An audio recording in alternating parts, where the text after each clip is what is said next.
É com muita alegria que nós estamos começando mais um programa Força de Deus aqui pela TV Século XXI. Seja bem-vindo, você e sua família.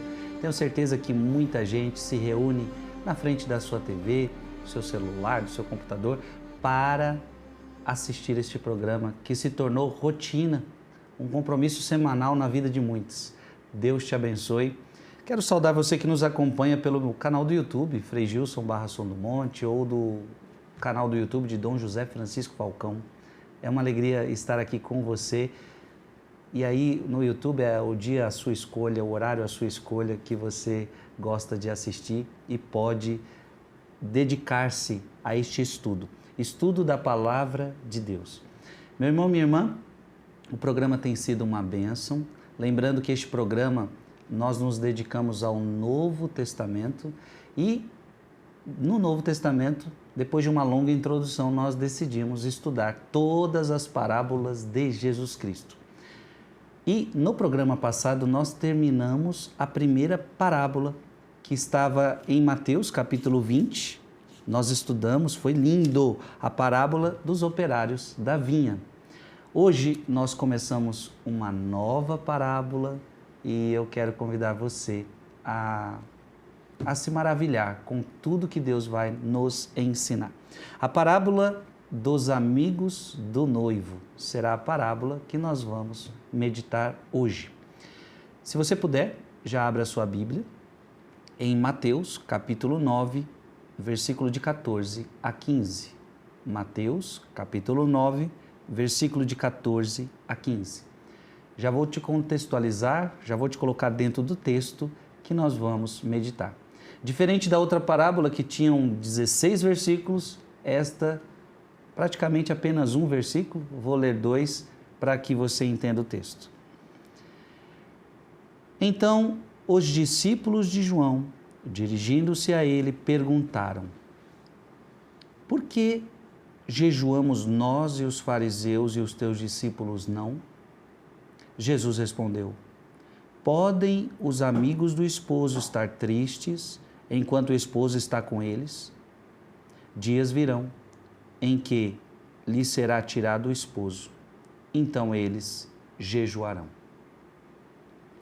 Esta é a parábola que nós vamos meditar, curtinha, mas eu tenho certeza que com muita profundidade vai ser visto estes versículos. Antes de tudo, vamos acolher Dom José Falcão, sua bênção. Estamos numa expectativa grande para aprender a segunda parábola, mas seja bem-vindo, é uma alegria ter o senhor aqui. Deus abençoe sua vida, Frei Gilson, é uma alegria estar aqui. Dom José, primeira pergunta que eu já lhe faço. Acabei de ler a parábola que nós vamos estudar, a parábola dos amigos do noivo. A primeira pergunta que eu faço é: a primeira parábola só estava em Mateus, no Evangelho segundo Mateus. Esta parábola se encontra em outros evangelhos? Ela está presente nos evangelhos sinóticos. Em Mateus, o texto que acabou de ser lido, em Marcos e em Lucas. Convém, eu acho, é oportuno que a gente leia os 3 textos para a gente perceber como foi a redação, como está a redação em cada evangelho.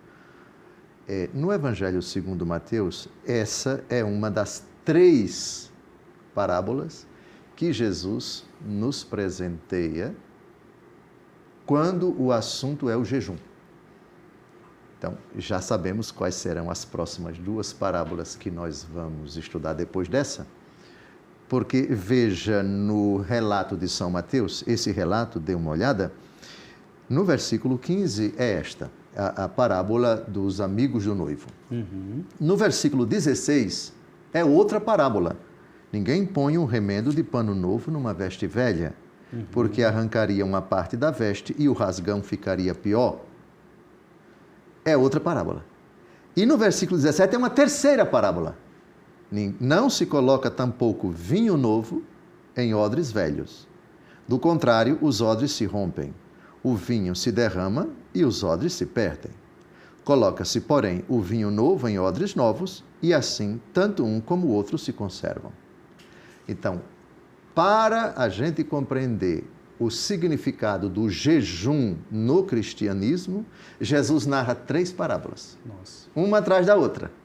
Então, vamos recordar aqui a parábola dos amigos do noivo, a parábola do remendo do pano novo e a parábola dos odres novos, ou odres velhos, do vinho novo. Ficou claro? Sim. Pronto, então, são parábolas pequenininhas que estão inseridas num contexto do jejum. E o jejum é uma prática do Antigo Testamento, mas também é uma prática do Novo. A questão é, por que eles não jejuam? Por que agora não jejuam? Jesus vai dizer, jejuam, mas não agora. E aí vai entrar a questão do noivo. O noivo está com eles. Dias virão em que o noivo lhes será tirado, então eles jejuarão. Então, o jejum é prática judaica, no motivo. O jejum é, todavia, uma prática cristã, por outro motivo.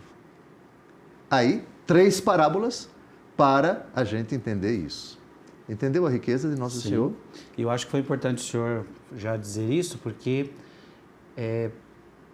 por exemplo, na Bíblia da Ave Maria, parece que é uma parábola só, porque não, são 3. O jeito que divide, a gente parecia que era uma só. Então, a sua explicação mostra que já são 3 sobre jejum. Exatamente. Então, veja, amizade, roupa e bebida. Que interessante. Amigos do noivo, roupa, pano novo, remendo, etc. E vinho. Que maravilha. Então, são 3 realidades, 3 chaves de leitura, 3 assuntos que são recorrentes no Antigo Testamento e também no Novo Testamento. E aí é preciso aprofundar essa riqueza, para que, quando a gente lê, normalmente parábolas pequenininhas, a gente não, essa não tem muita importância. Não, tem tanta importância como as outras, como a parábola do filho pródigo, que é longa, como a parábola dos operários da vinha, que tem 16 versículos e tal. Então, a questão não é o fato de ter muitos versículos e essa coitadinha que só tem um versículo. Não é coitadinha de forma alguma. A parábola da dracma perdida, né? A mulher que encontra, que varre a casa, etc., é pequenininha. Em comparação com a parábola do filho pródigo, que vem depois, que é a maior das parábolas em Lucas capítulo 15. O semeador é grande também, né? O semeador é grande e Jesus explica mais na frente. Então, ele é grande pela narrativa e pela explicação. Mas veio de Jesus. Vieram essas 3 de Jesus. Então, mesmo que seja pequenininha, na minha terra se diz que é nos menores frascos que se contém os melhores perfumes, né? Então, essa é a lógica somente para a gente entender. Então, vamos agora à narrativa da mesma parábola no Evangelho segundo Mateus, já vimos. Vamos agora em Marcos, capítulo 2, de 19 a 20. E depois Lucas 5, de 34 a 35. O contexto, tanto em Mateus, como em Marcos, como em Lucas, nós já sabemos. Nós já estudamos um pouco sobre isso, Dom José, mas aqui, a gente já percebe que Mateus está lá no capítulo 9. Sim. Aí Marcos já está no capítulo 2. Então, o autor parece que preferiu, por algum motivo, colocar mais no início. Gostei do verbo. Nós já vimos na introdução aos evangelhos, por exemplo, certas narrativas que na ótica, na pena de São João, está no começo da vida pública de Jesus. É a expulsão dos vendilhões do templo. Exato. Está logo no capítulo 2. No comecinho. Mateus já coloca isso lá no final, enfim. O verbo é esse mesmo, preferiu. Cada evangelista tem a sua teologia própria. E para nós não afeta absolutamente a nossa fé saber que Jesus expulsou os vendilhões do templo segundo tal evangelho no começo da vida pública e segundo tal ou outro evangelho no final da vida pública. O verbo é esse, no meu entendimento, é um verbo feliz. Preferiu. Então, Marcos capítulo 2, de 19 a 20. De 19 a 20. Veja que em Marcos também é o contexto do jejum. O assunto que levou Jesus a dizer 3 parabolazinhas, uma engatilhada na outra, o jejum. O contexto em Mateus é jejum, o contexto em Marcos também é jejum. Jesus respondeu-lhes: podem porventura jejuar os convidados das núpcias enquanto está com eles o esposo? Enquanto tem consigo o esposo, não lhes é possível jejuar. Perfeito. Vamos tentar aqui ver alguma eventual diferença? Claro que sim, porque em Mateus é só um versículo, em Marcos são 2 versículos, mas essencialmente é a mesma coisa. Veja, esposo em Mateus, esposo em Marcos. Entendeu? Uhum. Ok. Sim. Aqui é amigos do esposo em Mateus, em Marcos é convidados das núpcias. Mesma coisa, não é? E dias virão em que o esposo lhe será tirado, mesma coisa em Mateus e mesma coisa em Marcos, e então jejuarão. Bem, a mesma coisa. Sim. Agora vamos à terceira narrativa, Lucas, capítulo 5. Lucas, capítulo 5, versículos de 34 a 35. De novo, o contexto é o jejum. Eu imagino que para que os 3 sinóticos, Mateus, Marcos e Lucas, terem decidido colocar esse episódio era particularmente importante para Jesus e para a igreja primitiva, porque era um assunto de disputa. Os judeus deviam olhar para os... Por que vocês não jejuam? Por que vocês são diferentes da gente? Por quê? Então, esse tipo de provocação, até certo ponto maliciosa, enfim, só para litigar mesmo. A resposta de Jesus com essas 3 parábolas, ela é paradigmática. Para nós, uma parábola está conectada com a outra, está conectada com uma terceira. Devia ser, certamente foi, para os 3 evangelistas terem colocado essa parábola, juntamente com as outras 2, algo de grande importância. A questão do jejum. Lucas 5, de 34 a 35. Jesus respondeu-lhes: porventura podeis vós obrigar a jejuar os amigos do esposo enquanto o esposo está com eles? Dias virão em que o esposo lhes será tirado e então jejuarão. Veja, eu não vejo diferença nenhuma, somente de redação mesmo. São Lucas redige de uma forma diferente da de Marcos. Marcos, comparando aqui os 3, parece que a redação é mais longa, não é? Porque são 2 versículos. Então, Lucas são 2 versículos, mas ele escreveu pequenininho. E Mateus foi bem resumido. Pronto, essa visão de conjunto eu acho que é... Lucas talvez, aqui vem uma palavra obrigar, né? Mas é a mesma coisa. Mesma coisa. Como quem diz, vocês estão entrando numa seara que não é a de vocês. Quem autoriza aqui a jejuar sou eu, enfim. Vocês não têm competência para obrigar aqueles meus discípulos para jejuar. Isso quem decide sou eu. E a hora que eles vão jejuar é quando o esposo lhes for tirado. E certamente Jesus não explicou o que significa o esposo será tirado. Mais para frente, na explicação, que a gente vai ver com os padres da igreja do que era que Jesus estava falando, o que significa ser tirado.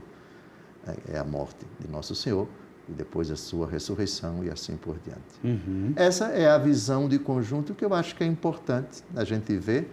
Por favor, a Bíblia dos católicos e, nesse sentido,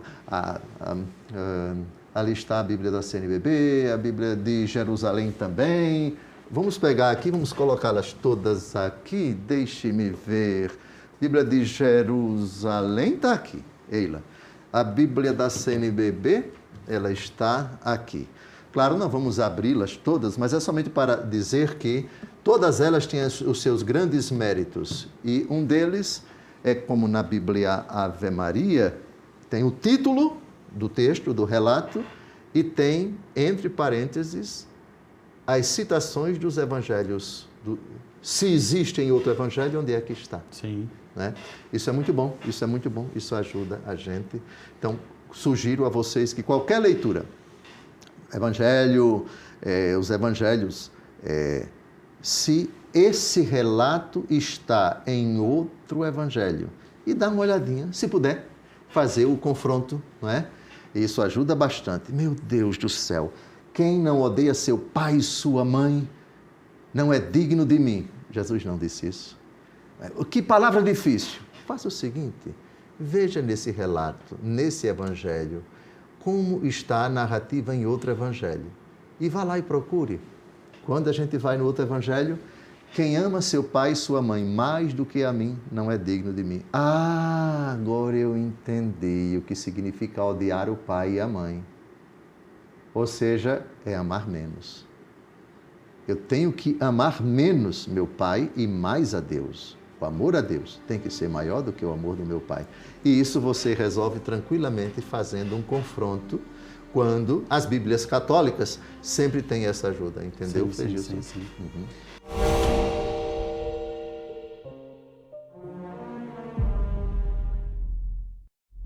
Dom José, o senhor já poderia então nos trazer o tema central, a mensagem central da parábola?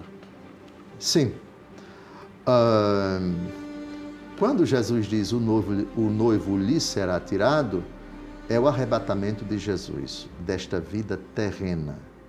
Isto é, quando Jesus morrer. Quando ele aqui se refere à sua paixão. Ele vai ser tirado. Obviamente que 3 dias depois o noivo ressurgirá. Muito bem. Só que então jejuarão, mas os cristãos vão jejuar. O jejum cristão, a partir da morte de Jesus, ele tem uma atitude nova que é bem diferente daquela dos fariseus, que davam uma excessiva importância à observância exterior, à prática exterior do jejum, sem levar em conta o espírito de amor a Jesus. A novidade do jejum cristão é imitar Jesus e fazer isso por amor ao esposo que é tirado. Eu já antecipo aqui o seguinte. O jejum é um combate contra as nossas tendências desregradas. Jesus vai dizer em outra ocasião, esse tipo de demônio só se vence com jejum e oração. Lembra disso? Sim. Nós vamos ver esse texto mais para frente. Muito bem. O jejum é um combate, como Jesus combateu no deserto o demônio e foi tentado por ele e saiu-se vitorioso sobre ele. O jejum é uma arma contra o poder das trevas. Quando é que nós jejuamos? Quando nós ou estamos no pecado ou existe o risco de cairmos em pecado. E quando estamos em pecado, o noivo é tirado. Perdemos a graça de Deus. Estamos em pecado mortal. Estou me referindo ao pecado mortal. Daí, para aquele que está sem o esposo, sem o noivo da alma, essa prática é necessária. Não que aquele que não esteja em estado de graça não precise de jejuar. Não, o jejum para quem está na graça de Deus é para não cair. Vigiai e orai, porque o espírito está preparado, mas a carne é fraca. Essa frase é de Jesus.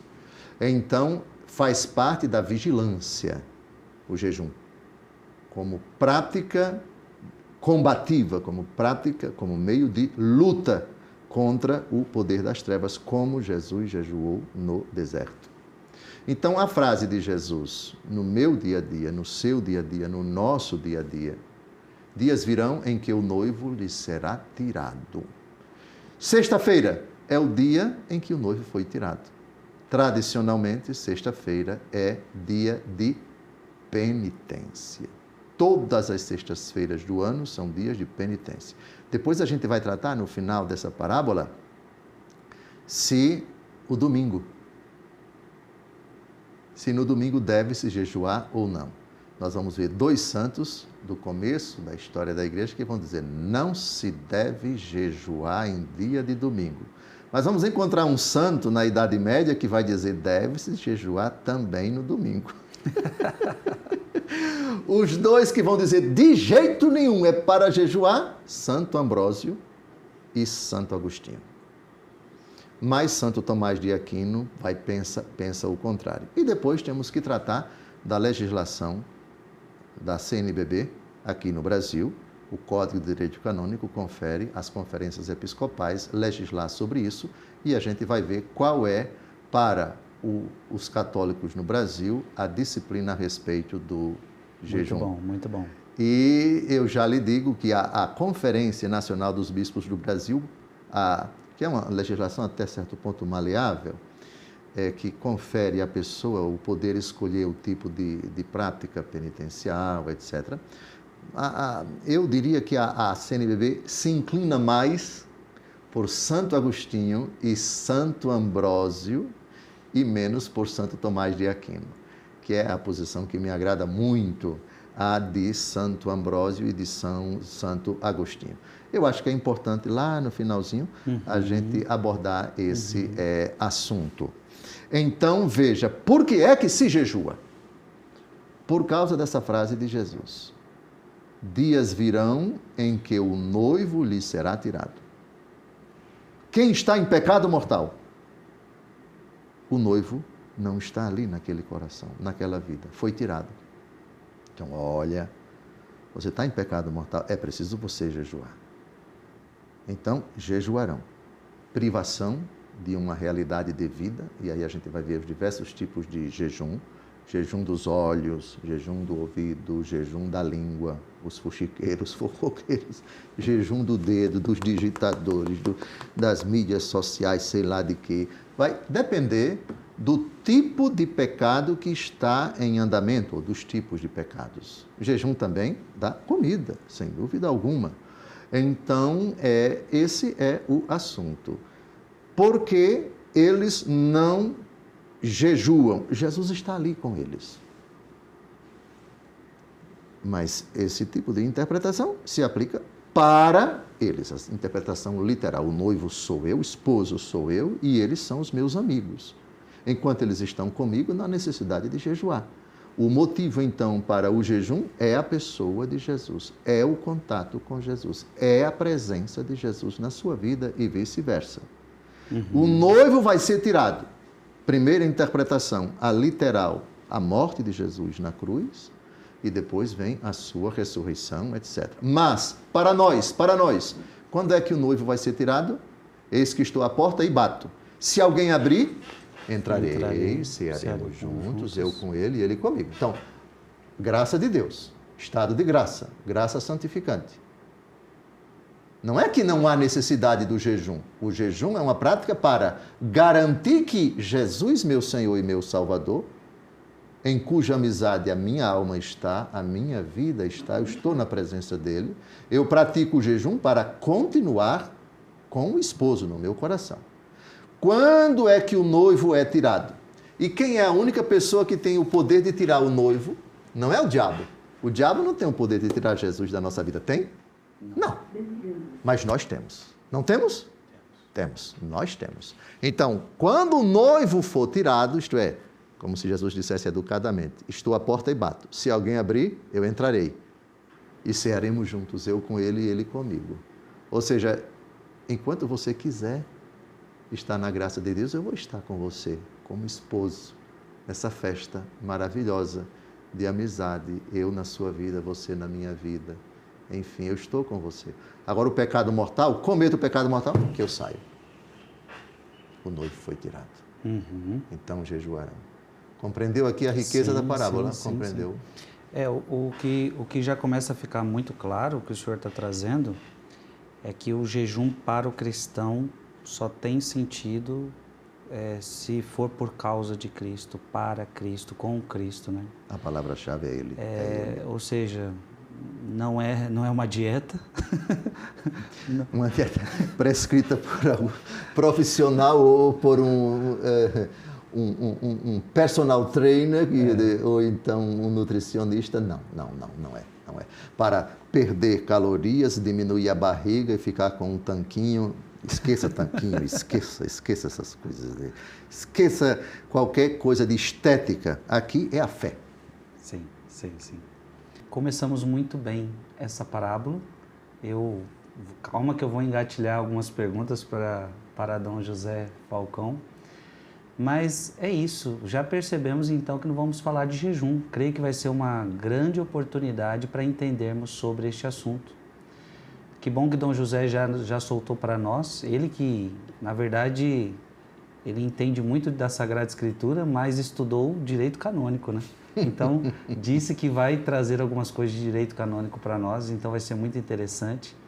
Eu tenho certeza, Dom José, que muita gente tem dúvidas sobre jejum e a gente pode aproveitar essa parábola para esclarecer dúvidas sobre jejum, questionamentos das pessoas. O Dom José já trouxe uma coisa tão importante, o jejum é um combate que Jesus usou. Então, talvez essa parábola vai nos mostrar a importância do jejum, a importância de combater, a importância de fortalecer o nosso espírito. A carne é fraca, como Dom José já trouxe o texto. Então, eu já estou na expectativa de aprender mais dessa parábola. Até agora já entendemos, para o cristão, o jejum só tem sentido se for por causa de Jesus, para Jesus, com Jesus, porque senão não faz sentido para nós. Então não é uma prática externa, como faziam os fariseus, como se faziam tantos na época de Jesus. O programa de hoje está bom demais, segundo a parábola que nós estamos estudando, e começamos hoje. Primeiro bloco foi uma bela introdução já sobre esta parábola, que é a parábola dos amigos do noivo, que já vimos que está em Mateus capítulo de 9 a 15, Marcos capítulo 2 de 19 a 20 e Lucas capítulo 5 de 34 a 35. Dom José já nos deu a mensagem central dessa parábola e muita coisa já está ficando clara para nós. Dom José, o que eu já estou achando interessante é o seguinte: muitas práticas do judaísmo não existem mais no cristianismo. Foram rompidas. Por exemplo, a circuncisão era uma grande prática desde Abraão e de repente vem Jesus e principalmente Paulo faz essa teologia, nós não precisamos mais nos circuncidar. Ou seja, se para o cristão, a igreja cristã, não precisasse do jejum, talvez haveria um rompimento com Jesus. Não, vocês não vão jejuar mais nunca, não precisa disso, isso é coisa que já passou. Só que parece que não. Aí, o que eu já começo a ver, para Jesus é importante, o Senhor já trouxe que ele usou dessa prática no deserto. E é por isso que eu já queria lhe perguntar, o que significa a prática de jejum no Antigo Testamento? Porque é uma prática, então, que Jesus continua, talvez com outra perspectiva que ele está ensinando, mas eu gostaria que o Senhor já começasse a nos trazer, então, o que era a prática do jejum no Antigo Testamento? Acho que 3 palavras-chave poderiam sintetizar a resposta: luto, penitência, mortificação. Tudo isso apresentado a Deus para que o console ou perdoe os pecados.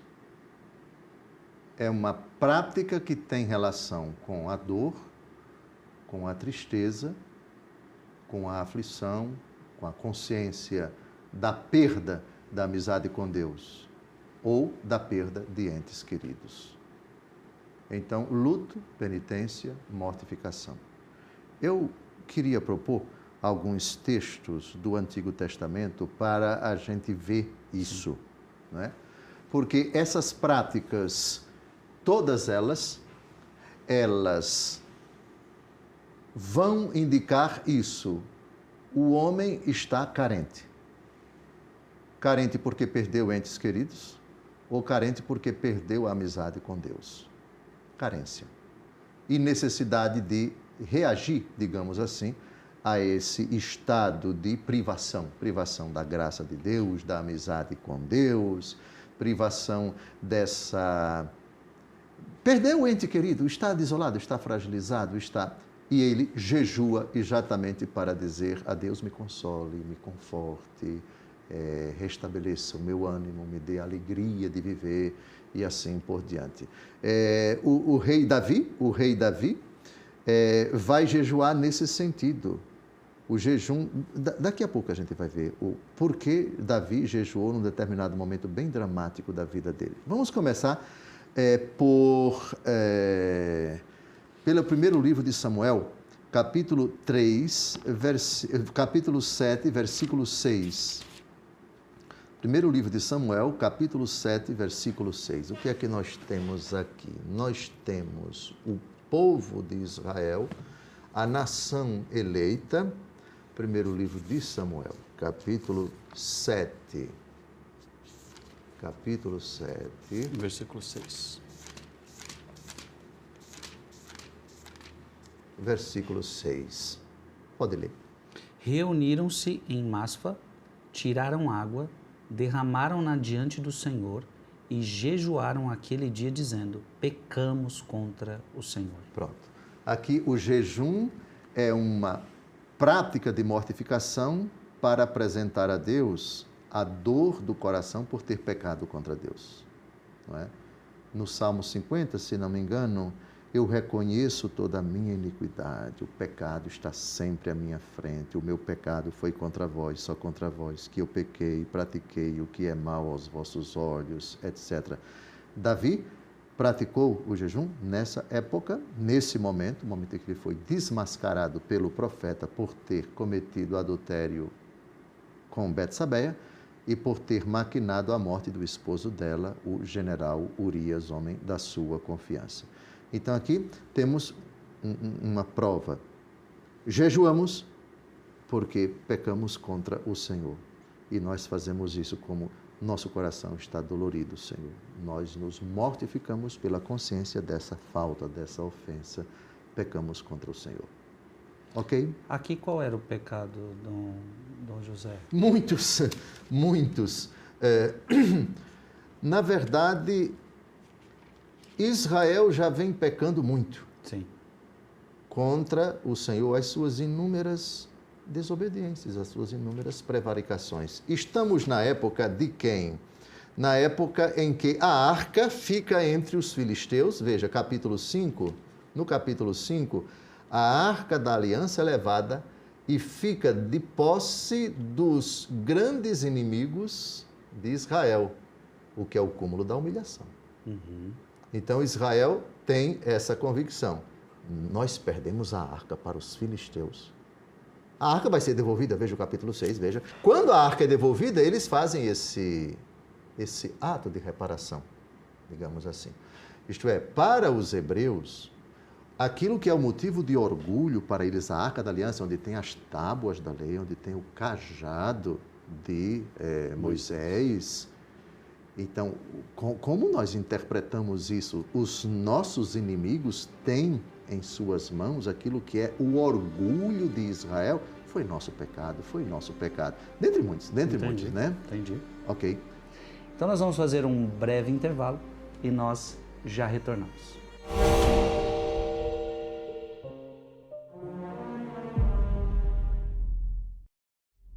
Vamos ao próximo agora, o próximo texto, o segundo livro de Samuel, no capítulo 12,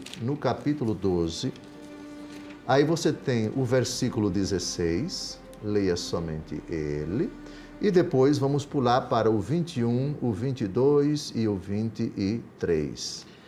Davi suplicou ao Senhor pelo menino, jejuou e passou a noite em sua casa, prostrado por terra, vestido com um saco. Pronto. É o seguinte, lembra quando o profeta Natã, que foi quem denunciou Davi? Uhum. Davi então pede perdão, aí o profeta diz, está bem, Deus perdoa você, mas a criança vai morrer. E tem mais. Versículo 11. Eis o que diz o Senhor. Vou fazer com que se levantem contra ti males vindos de tua própria casa. Sob os teus olhos tomarei as tuas mulheres e as darei a um outro que dormirá com elas à luz do sol. Nossa. Porque agiste em segredo, mas eu o farei diante de todo Israel e diante do sol. Davi diz, pequei contra o Senhor, etc, etc, etc. No versículo 15, o Senhor fere o menino, que a mulher de Urias tinha dado a Davi, e ele adoece gravemente. O menino vai acabar morrendo. E Davi jejua. Não adianta muito, não é? Ele jejua para pedir a Deus, tenha misericórdia, tenha misericórdia, tenha misericórdia. Misericórdia vai vir de outra forma, né? A ordem já foi dada, a criança que adoeceu gravemente vai acabar falecendo. Então, aqui o que interessa no versículo 16, ele jejuou e passou a noite inteira em sua casa prostrado por terra, vestido com um saco. Então, jejum como prática de penitência, jejum como mortificação. Jesus não cometeu nenhum pecado, mas ele quis jejuar, para nos mostrar que o combate contra o inimigo, ele precisa lançar mão dessa arma poderosa. Então, mas aqui é jejum no Novo Testamento, ainda estamos no Antigo Testamento. Por que jejuar? Porque os hebreus praticavam o jejum. De novo, prática de penitência. Pule agora para os versículos 21 a 23, ainda de 2 Samuel 12. Seus servos disseram-lhe, que fazes? Quando a criança ainda vivia, jejuavas e choravas. Agora que morreu, tu te levantas e comes. Eu jejuava e orava pelo menino enquanto vivia, respondeu ele, porque dizia comigo, quem sabe, talvez o Senhor tenha pena de mim e o menino ficará bom. Mas agora que morreu, por que jejuar ainda? Posso por acaso fazê-lo voltar à vida? Eu é que irei para junto dele, ele, porém, não voltará mais a mim. De novo, a criança quando morreu, Davi então muda completamente. Não tem mais sentido o jejum, porque eu jejuava para que Deus tivesse compaixão dele, etc, etc. Então, de novo, o jejum como prática de mortificação e, ao mesmo tempo, de súplica a Deus para que tenha compaixão, no caso aqui, da criança. E compaixão também do próprio rei Davi. Então, isso para a gente entender a motivação do jejum no Antigo Testamento. Está ficando claro. Podemos avançar? Podemos. Agora, vamos ao primeiro livro dos Reis, capítulo 21, versículo 27. Primeiro livro dos Reis, capítulo 21, versículo 27. Aqui nós temos esse rei que foi o grande desafeto de um profeta. Quem foi o rei que casou com uma megera, vamos chamar de megera, talvez a pior mulher do Antigo Testamento? Jezabel. A grande inimiga de quem? Qual foi o profeta que enfrentou? Elias. O profeta Elias, Monte Carmelo, os 450 sacerdotes de Baal. Era uma cirofenícia, vamos dizer assim. Ela casou, Acabe casou com essa mulher, e essa mulher era uma pagã, não adorava o verdadeiro Deus de Israel, introduziu o culto às divindades da sua terra, não é?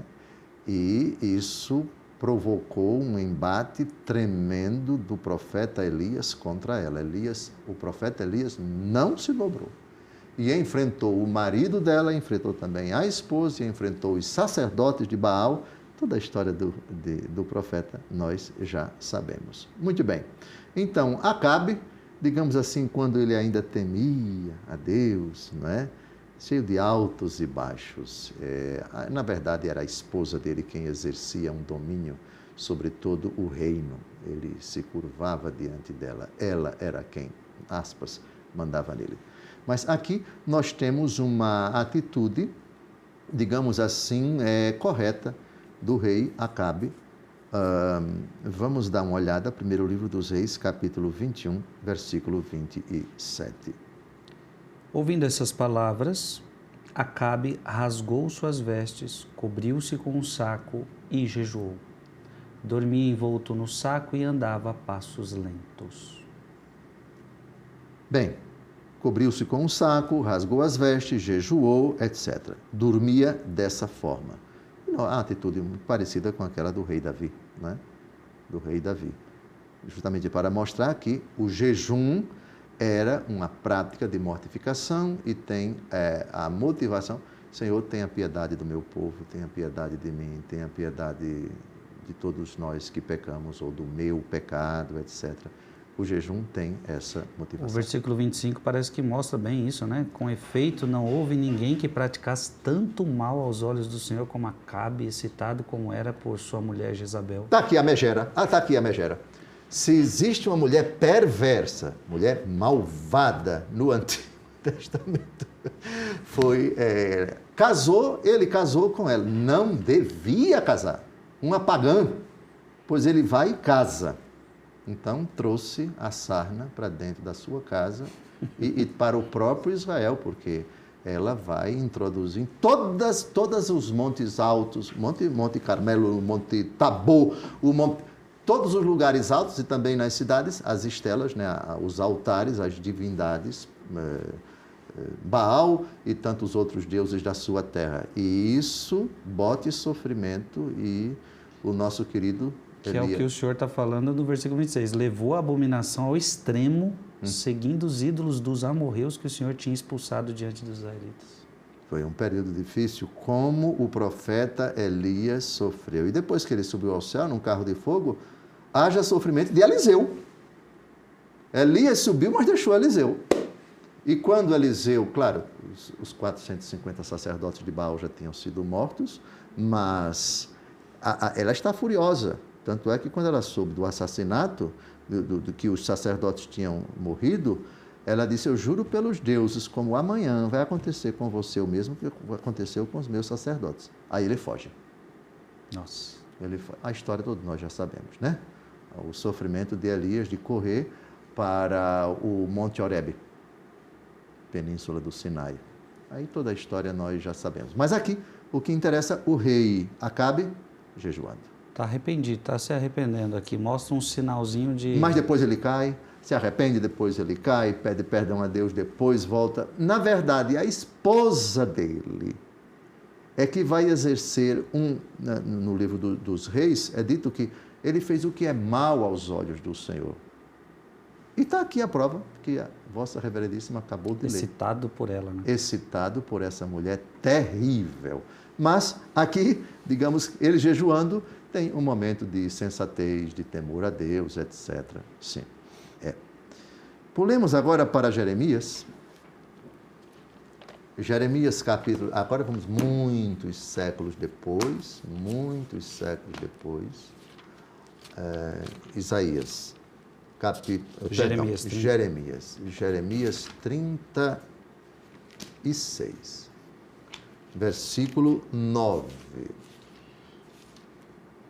No 5º ano do reinado de Joaquim, filho de Josias, rei de Judá, no 9º mês, um jejum foi prescrito diante do Senhor para toda a população de Jerusalém e os habitantes das cidades de Judá que lá se haviam reunido. Então aqui, digamos que é um jejum coletivo, né? É o dia de jejum. Os judeus até hoje têm uma festa chamada Yom Kippur. Sim, conhecida. Que é o dia da expiação. Isto é o dia em que a nação toda, no caso aqui não somente Israel, mas qualquer judeu espalhado, onde quer que ele se encontre, nesse dia é o dia do jejum, é o dia da mortificação, é o dia da expiação, o dia de você se privar de alimentos e outras modalidades também que você pode impor para si de jejum, privação de barulho, privação disso, mas sobretudo de alimento, a partir de uma certa idade, as pessoas, e até uma determinada idade, em que você faz essa mortificação. Isso é um preceito perpétuo dos judeus. Por favor, vamos a Levítico, capítulo 16. Levítico, capítulo 16, de 29 a 31. De lá, a gente vai pular para Levítico 23. Então, são dois textos do livro do Levítico, fundamentais para esse tema. Levítico 16, de 29 a 31, por favor. Antes de ler, um jejum para toda a cidade, para todo o povo. O senhor falou que é uma prática dos judeus até hoje. Mas podemos dizer que até a nossa igreja católica, como o senhor citou no início do programa, a sexta-feira é um dia que a igreja também pede dos seus fiéis uma penitência que pode ser trocada. Todas as sextas-feiras do ano são dia de penitência. Ou seja, também é algo que a igreja pede para todos os seus fiéis de todo o mundo, de todas as partes do mundo, né? Sim. A questão da comutação, isto é, o tipo de penitência que você pode trocar por uma obra de caridade, etc., a gente vai tratar daqui a pouco. Que, na verdade, tem fundamentação até no próprio profeta. É porventura esse tipo de jejum que eu quero desamarrar a injustiça, dar comida ao pobre, ao faminto, etc., etc. Então, é um tipo de jejum, a prática da caridade, é uma comutação. A gente vai tratar da comutação depois, isto é, o jejum ordinariamente é assim, mas você pode mudar por outra manifestação, por outra modalidade de jejum, a prática da caridade, sobretudo. Mas chegaremos lá. Levítico, né? Levítico. Essa será para vós uma lei perpétua. No 7º mês, no 10º dia do mês, jejuareis e não fareis trabalho algum, tanto o nativo como o estrangeiro que habita no meio de vós. Porque nesse dia se fará expiação por vós, para que vos purifiqueis e sejais livres de todos os vossos pecados diante do Senhor. Será um sábado, um dia de descanso para vós, durante o qual jejuareis. Essa é uma instituição perpétua. Pronto, então é uma festa. O Yom Kippur, uma solenidade, vamos dizer assim, uma solenidade. O dia da expiação. O dia em que a nação inteira faz um sacrifício, e esse sacrifício acabou de ser aqui descrito. Jejuareis e não fareis trabalho algum. Mas esse não é o que acontece todo sábado para o judeu também? Esse daqui ou não? Não, a instituição, o Yom Kippur é uma festa por ano. Mas aí os judeus também têm a prática do jejum todo sábado. O sábado, na verdade, é o Shabat, é o repouso, não necessariamente repouso com jejum. O jejum tem uma festa. Eu estou confundindo, eu fui um dia no país, eu fui em Marrocos um dia. Norte da África. E aí eu acho que lá é muçulmanos, né? E tem essa prática também do jejum, então eu estou confundindo. Porque aí até determinada hora eles não comem, depois de um determinado momento se come, toda semana é assim. Você está falando do Ramadã? Eu acho que é isso, Tá bom. Bem, aí já é no mundo islâmico. No mundo islâmico. Confundi. Sim. O jejum é uma instituição perpétua, é uma festa. O Yom Kippur é uma festa anual. Vamos a Lucas capítulo 23, de 27 a 32. É Levítico. Confundido. Levítico com Lucas. Não é Lucas, é Levítico. Estamos no Antigo Testamento. 23, 27 a 32. No 10º dia do 7º mês será o dia das expiações. Tereis uma santa assembleia, humilhareis vossas almas e oferecereis ao Senhor sacrifícios queimados pelo fogo. Não fareis trabalho algum naquele dia, porque é o dia de expiação em que deve ser feita a expiação por vós diante do Senhor, vosso Deus. Todo aquele que não se humilhar nesse dia será cortado do meio do seu povo. E todo que fizer nesse dia um trabalho qualquer, eu o suprimirei do meio do seu povo. Não fareis, pois, trabalho algum, essa é uma lei perpétua para vossos descendentes, em todos os lugares em que habitardes. Será para vós um sábado, dia de descanso absoluto, e humilhareis vossas almas. Observareis vosso sábado, desde a tarde do dia 9 do mês até a tarde do dia seguinte. Pois bem, aqui está a fundamentação bíblica para a festa das expiações, o Yom Kippur,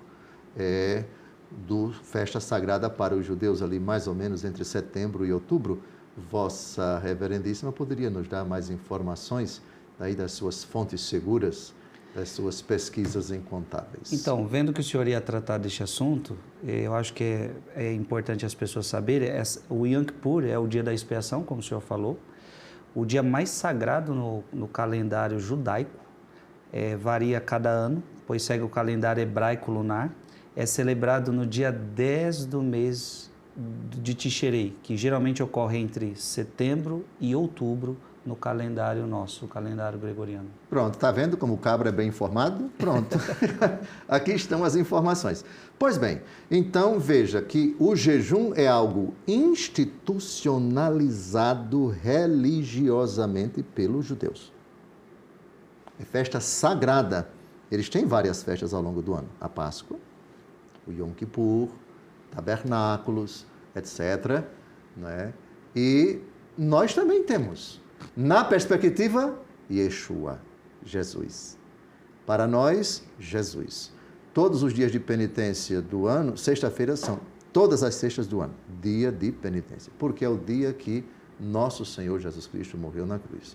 Dias virão em que o noivo lhes será tirado, então jejuarão. Penitência, toda sexta-feira.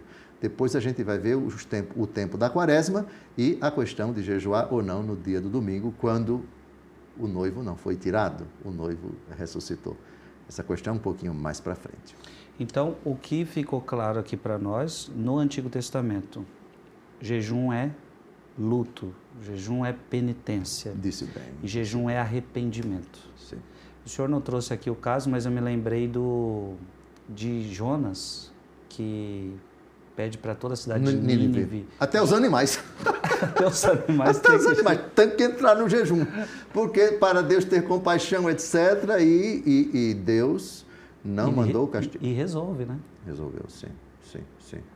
Aí depois foi que Jonas quis morrer por causa disso, enfim, sentado embaixo do junípero, de um junípero, parece que é o nome da planta. E Deus vai consolar o profeta e assim por diante. Mas o jejum coletivo, a cidade de Nínive, exatamente. Sim. É isso aí, minha gente. Estamos terminando este programa, que pena. Foi uma alegria estar aqui com você. O programa está bom demais. Então, a parábola sobre os amigos do noivo. Você viu que não deu tempo de terminar, obviamente. Nós vamos continuar no próximo programa explicando essa parábola tão curtinha, mas você já viu que dá panos para manga. Aí dá assunto até dizer chega. Então, fique conosco. Vai ser um programa importante para você entender também a realidade do jejum, que eu tenho certeza que é dúvida de muita gente. Então, fique conosco, esperamos você na semana que vem, se Deus quiser. Mande este programa para mais alguém através do canal do YouTube, tá certo? Vamos pedir a bênção de Deus. Abençoe-vos Deus Todo-Poderoso, Pai e Filho e Espírito Santo. Amém. Amém.